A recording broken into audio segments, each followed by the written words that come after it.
और सबसे पहले बात करेंगे मुख्यमंत्री के पिथौरागढ़ दौरे की। तो सीएम बनने के बाद पुष्कर धामी पहली बार पैतृक गांव हड़खोला पहुंचे। उनके पहुंचने पर हड़खोला का नजारा बिल्कुल अलग था। गांव में हर तरफ जश्न का माहौल नजर आया। अपने करीबी की बात करें तो सीएम बनने पर ग्रामीणों ने जब अपने करीबी को देखा तो आप समझ सकते हैं कि किस तरह से खुशी हुई होगी। रिपोर्ट देखिए आप।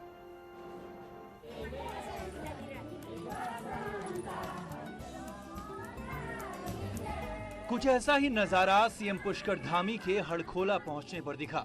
गांव की महिलाएं हो या फिर पुरुष पारंपरिक झोड़ा चांचरी गाकर उनका स्वागत करते दिखे।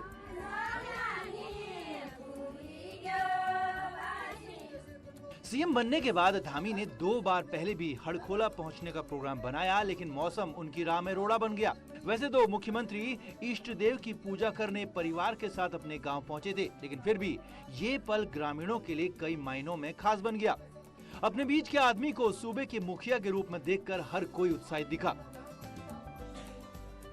आज हमारे लिए बड़े हर्ष की बात है कि हमारे मुख्यमंत्री जी, युवा मुख्यमंत्री जी, जो हम चाहते थे युवा मुख्यमंत्री आज पहली बार इस उत्तराखंड में बने हुए हैं और हमारे छोटे से गांव से एक वो मुख्यमंत्री आज नेतृत्व कर रहे हैं उत्तराखंड का। हमें बड़ी खुशी है। हमको बहुत अच्छा लगा। हमने ऐसा सपने में भी नहीं सोचा था कि हमारे गांव में रोड आएगी, लेकिन आज हमारी जो इच्छा थी वो आज मुख्यमंत्री सीएम साहब ने पूरी कर दी। हमारी पूरी इच्छा, हम बहुत खुश हैं।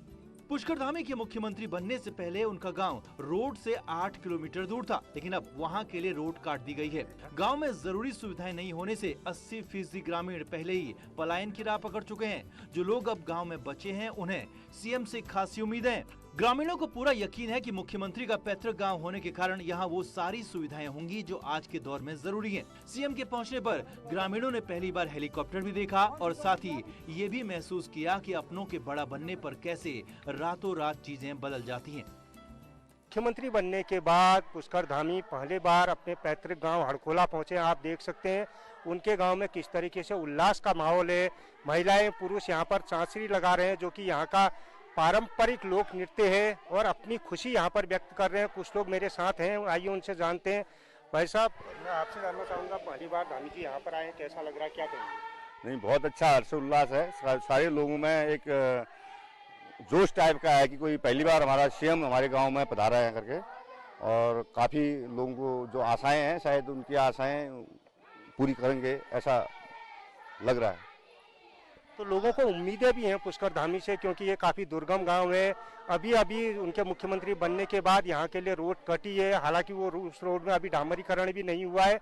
तो इस तरीके की कई उम्मीदें कई लोग लगाए बैठे हैं पुष्कर धामी से। विजयवर्धन उप्रेती, हड़खोला, पिथौरागढ़। तो सीएम पुष्कर सिंह धामी पिथौरागढ़ के 3 दिन के दौरे पर हैं। आज सीएम धामी डीडी हाट महोत्सव में शामिल हुए। सीएम पुष्कर धामी ने डीडी हाट महोत्सव का उद्घाटन किया। इस दौरान कैबिनेट मंत्री बिशन सिंह चुफाल भी साथ में मौजूद रहे। सीएम आज रात अपने पैतृक गांव हड़खोला में ही रुकेंगे।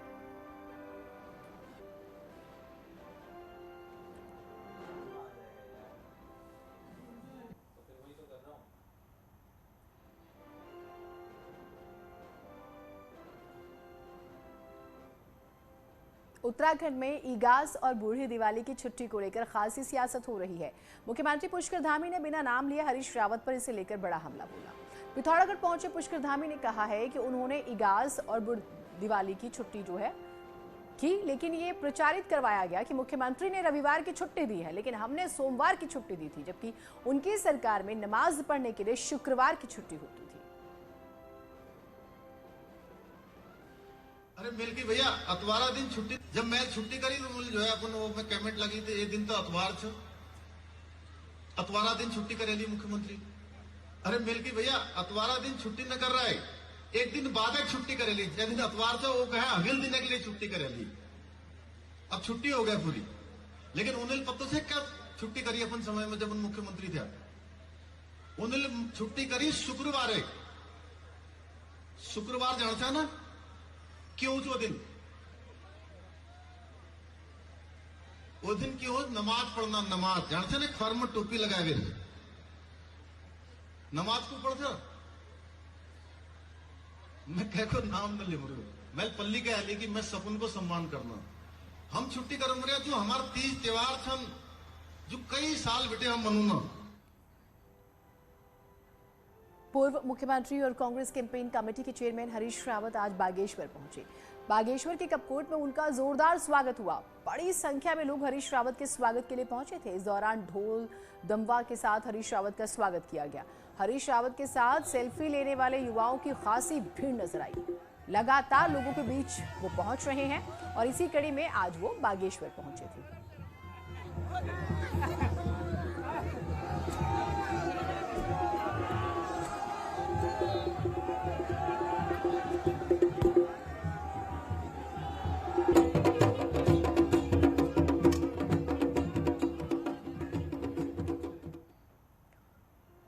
कांग्रेस ने आज सोमेश्वर विधानसभा के दौलाघाट में पूर्व सैनिक सम्मान कार्यक्रम का आयोजन किया। कार्यक्रम में पूर्व सीएम हरीश रावत और पूर्व कैबिनेट मंत्री यशपाल आर्य ने जनसभा को संबोधित किया। हरीश रावत ने कहा है कि कांग्रेस पूर्व सैनिकों के नाम से कोई राजनीति नहीं कर रही, सिर्फ देश की रक्षा करने वाले पूर्व सैनिकों को सम्मानित किया जा रहा है। पूर्व कैबिनेट मंत्री यशपाल आर्य ने कहा है कि लोगों ने मन बना लिया है कि आगामी सरकार कांग्रेस की बन रही है। अपने पूर्व सैनिकों का सम्मान करके अपने उत्तराखंड का सम्मान कर रहे हैं और इसमें हमारी कोई राजनीति नहीं है। लेकिन जिस तरह का वातावरण है, जिस तरह का माहौल है और जिस रास्ते लगभग 5 वर्षों का कार्यकाल रहा है,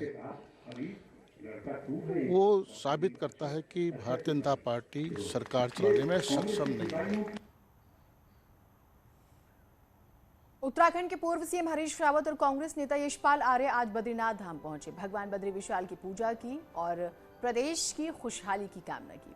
आगामी चुनाव में जीत के लिए भी भगवान से आशीर्वाद मांगा। बाद में मीडिया से बात करते हुए हरीश रावत ने कहा, कांग्रेस सरकार आने पर देवस्थानम बोर्ड भंग किया जाएगा। यशपाल आर्य ने बद्रीनाथ धाम के दर्शन को अपना सौभाग्य बताया।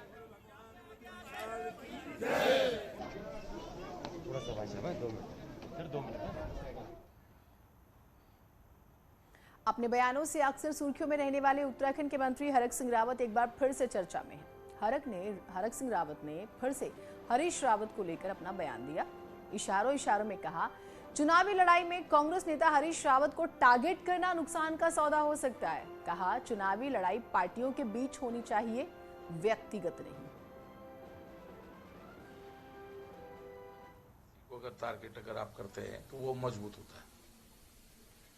मेरी रणनीति अगर मुझसे कोई कहता तो मैं दूसरी रणनीति बनाता। मैं तो टारगेट उसको करता जो दौड़ में नहीं है, उसको आगे करता, टारगेट करता। भाजपा वर्सेस कांग्रेस है और हमारी थीम भी और हमारी लड़ाई का थीम भी भाजपा वर्सेस कांग्रेस है। व्यक्तिवादी राजनीति नहीं है कि धामी वर्सेस हरीश रावत हो। दिल्ली के उप मुख्यमंत्री मनीष सिसोदिया अगले हफ्ते देहरादून आ रहे हैं। इस दौरान मनीष प्रबुद्ध लोगों से डायलॉग करेंगे। इससे पहले आने वाले सोमवार और मंगलवार को दिल्ली सरकार के मंत्री राजेंद्र पाल गौतम 4 विधानसभा क्षेत्रों का दौरा करेंगे, जिनमें ज्वालापुर, मंगलोर, हरिद्वार और ऋषिकेश शामिल हैं।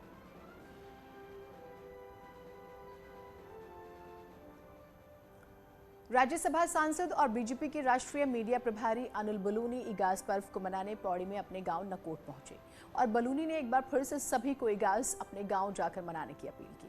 कहा, ये पर्व रिवर्स पलायन के लिए बड़ा काम करेगा और इससे उत्तराखंड की आर्थिक जो स्थिति है वो भी बेहतर होगी। इस प्रकार का त्यौहार हम इसको तैयार करें, जैसे गुजरात में गरबा होता है, जैसे बिहार में छठ होता है, जैसे हमारे बंगाल में दुर्गा पूजा होती है। ये ऐसा त्यौहार बनाए और इसको कई दिन का त्यौहार बनाए। ये उत्तराखंड की आर्थिकी से भी जुड़ेगा। कई दिन का कार्यक्रम बनाएंगे इसको आगे चल के। ये मैंने कहा कि इगास का त्यौहार पूरे उत्तराखंड के पूरे शक्ल को, पूरे उत्तराखंड के भविष्य को बदलने वाला त्यौहार बनेगा। और ये तीनों जिले जो आज हमारे मैदान के जिले हैं, मैं उनसे आग्रह करता हूँ कि पहाड़ से ज़्यादा धूमधाम से इस इगास को मनाएं। तो इगास को लेकर उत्तराखंड में जबरदस्त माहौल है और उत्तराखंड के ही रहने वाले गायक जुबेन नौटियाल ने भी सभी को इगास की बधाई दी। इगास पर्व को धूमधाम से मनाने की अपील भी की है।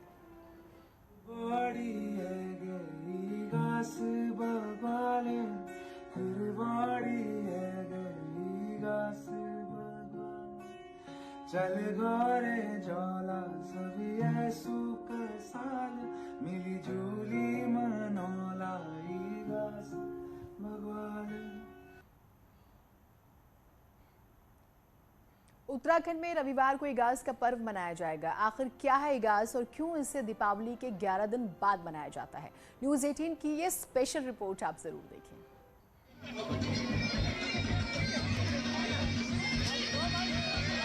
उत्तराखंड में इगास बग्वाल मनाने की परंपरा सदियों पुरानी है, लेकिन पिछले कुछ सालों में पहाड़ के इस लोकप्रिय पर्व की छटा प्रदेश के हर कोने में फैली है। गढ़वाल में 4 बग्वाल होती है। पहली बग्वाल कार्तिक महीने के कृष्ण पक्ष की चतुर्दशी को, दूसरी अमावस्या को, तीसरी बग्वाल दिवाली के ठीक 11 दिन बाद आती है, जिसे कार्तिक मास शुक्ल पक्ष की एकादशी को मनाया जाता है। गढ़वाली में एकादशी को ही इगास कहते हैं, इसीलिए इसे इगास बग्वाल के नाम से भी जाना जाता है। वहीं चौथी बग्वाल ठीक 1 महीने बाद, जिसे मंगसीर की बग्वाल कहा जाता है। आज के ही दिन माधो सिंह भंडारी के घर वापसी की, सबको ये पता चला कि माधो सिंह भंडारी जी का देहांत हो गया, वो युद्ध में मर गए, लेकिन जब आज के ही दिन माधो सिंह भंडारी जी की आने की सूचना मिली कि वो जीवित हैं, उत्तराखंड में ये त्योहार कई गुना हर्षोल्लास के साथ मनाया गया। बग्वाल के पीछे कई तरह की मान्यता है, जिसमें ये कहा जाता है कि भगवान श्री राम के अयोध्या आने की बात पहाड़ में लोगों को देर से पता चली थी। ये भी कहा जाता है कि माधो सिंह भंडारी, जो कि टिहरी के राजा महीपति के सेना में सेनापति थे और उनके युद्ध में मारे जाने की खबर से पहाड़ के लोग शोक में थे, लेकिन उन्हें 11 दिन बाद जब पता चला कि वो जीवित हैं, तो लोगों ने उनके जीत के मौके पर दिवाली जैसा जश्न मनाया।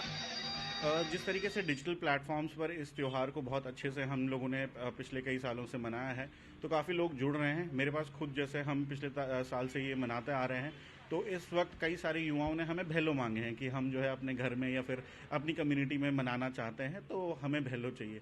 तो वो सुनकर काफ़ी अच्छा लगता है, और जितने सारे युवा इस चीज़ से जुड़े हैं, तो हम कहीं ना कहीं उनके नंबर्स फॉरवर्ड करते हैं या फिर उन लोगों से कनेक्ट करने की कोशिश करते हैं कि आप वहाँ से ले लें। उत्तराखंड की लोक संस्कृति का ये पर्व खुद में इतिहास समेटे है, जो जीवंत रहना बेहद जरूरी है। भारती सकलानी, न्यूज़ 18, देहरादून। राष्ट्रपति रामनाथ कोविंद ने शनिवार को नई दिल्ली में खेल अवार्ड से सम्मानित हुए खिलाड़ियों को अवार्ड का वितरण किया। उत्तराखंड की भारतीय टीम की star hockey player Vandana Kataria को देश के प्रतिष्ठित खेल पुरस्कार अर्जुन अवार्ड से नवाजा गया। वंदना ने टोक्यो ओलंपिक खेलों में भारत की तरफ से दक्षिण अफ्रीका के खिलाफ हैट्रिक लगाई थी। हैट्रिक लगाकर वंदना ने न सिर्फ टोक्यो ओलंपिक में नया इतिहास रचा था, बल्कि वो एक कारनामा करने वाली पहली भारतीय महिला हॉकी खिलाड़ी भी बनी थी। उत्तराखंड सरकार ने उन्हें बेटी बचाओ बेटी पढ़ाओ योजना का ब्रांड एम्बेसडर भी नियुक्त किया हुआ है। वंदना कटारिया हरिद्वार जिले के छोटे से इलाके रोशनाबाद से आती हैं। वंदना का पूरा परिवार रोशनाबाद में ही रहता है। हॉकी की उत्कृष्ट खिलाड़ी सुश्री वंदना कटारिया ने एशियाई खेल 2018 में रजत पदक, एशिया कप 2017 में स्वर्ण पदक जीता। सुश्री वंदना कटारिया को वर्ष 2021 के लिए अर्जुन पुरस्कार से सम्मानित किया जाता है। सुश्री वंदना कटारिया।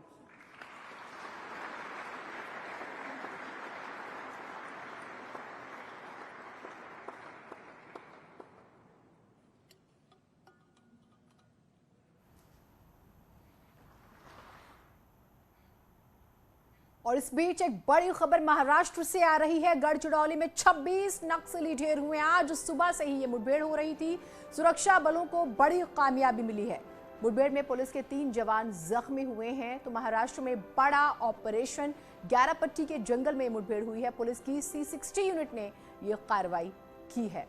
तो गढ़चिरौली में 26 नक्सली ढेर हुए हैं, 3 पुलिसकर्मी भी जख्मी हुए हैं। महाराष्ट्र में हुए बड़े ऑपरेशन की हम बात कर रहे हैं, जो 11 पट्टी के जंगल में चल रहा है। एक छोटे से ब्रेक के लिए रुक रहे हैं, कहीं मत जाइएगा।